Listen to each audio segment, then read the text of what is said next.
So let's shift gears to the second story today, which is a pretty big story. Zelensky has been traveling around Europe, pimping himself out and shopping himself through Europe, buying weapons, running around in his jacket and his jumper, while the billionaire Goldman Sachs banker there is wearing an expensive suit. The least Zelensky can do, man, is put on a suit, as we were saying. He's not doing that for whatever reason and what's happening. So there's a pretty big announcement there when he went over to the UK. So they came out and said that they're going to give him more long-range drones with a 200-kilometre range, and that's coupled with the Storm Shadow missiles that they've been given. And it's been confirmed that there's more than 200 Storm Shadows that have been handed over to the Ukrainians so far.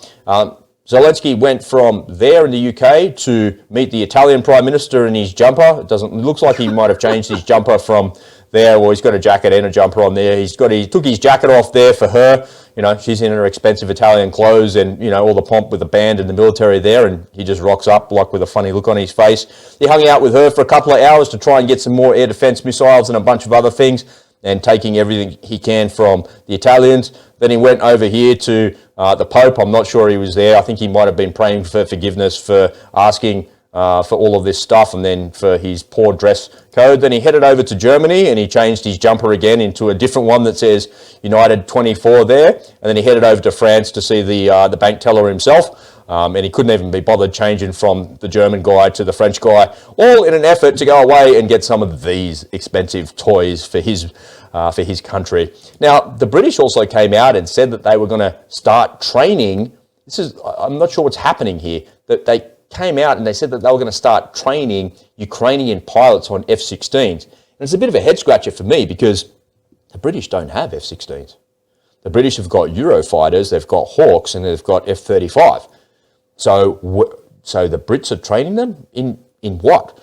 And the Dutch have come out and said that, hey, we'll give you our fighter jets. No problems here. We'll give them to you. So maybe the Dutch fighter jets are going to head over to the UK. All of the training is going to happen in that part of the world. But they said that that is something that's inevitable, and that's beginning and that's happening. So this is a real escalation of what's happening.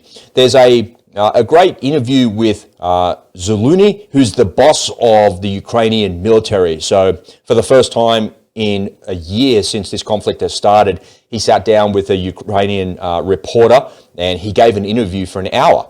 And he talks about what's been going on, and you see the guy behind it. So imagine if you were in World War II and you got to sit down with Winston Churchill, or you got to sit down with, Eisenhower or Patton or someone like that. This is actually what you're seeing. That's what's happening in real time. And one of the questions that was asked in that interview, he says, would you compare this to World War I or World War II? And the general says, I think World War I.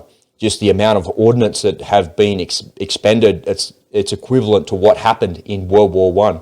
So it just kind of shows you the level of intensity of the conflict, because you think of World War I and you go, 60,000 people were killed in one day in that particular location. And, while we're not seeing that level of casualty happen on the battlefield, we are seeing the similar amount of ordnance being expended mostly from the Russian side to begin with, but then it also kind of came up to parity with the Ukrainian side, but then it all died off because everyone ran out of weapons, and it's all kind of died in the arse a little bit now. There's been a few developments on the map in the last couple of days as well, with the Ukrainians taking back quite a bit of ground over near Bakhmut as well. And they said that that's the beginning of the counterattack. And they also came out and said that it's not going to be a counterattack or an offensive or an assault that's going to happen all at once. It's going to happen very slowly, and it's going to unfold in a bunch of different locations. But the fact that the British have handed over 200 Storm Shadow missiles and they've confirmed the long-range drones, that is a bit of a game changer in my view, because those long-range drones, while they don't have the same strike capacity or the same stealth capability as what the Storm Shadow missiles do, they give the Ukrainians a capability that they don't currently have, which is long-range over-the-horizon attack. And that's something that is definitely a game changer. The Russians, on the other hand, just kind of shrugged their shoulders at it. They're like, yes, so what?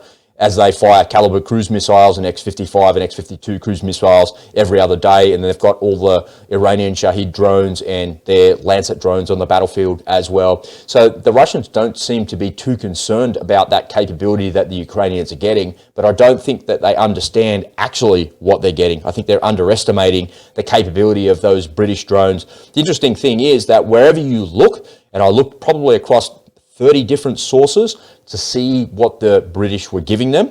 And you know what they didn't say? They never said what sort of drones they're actually getting.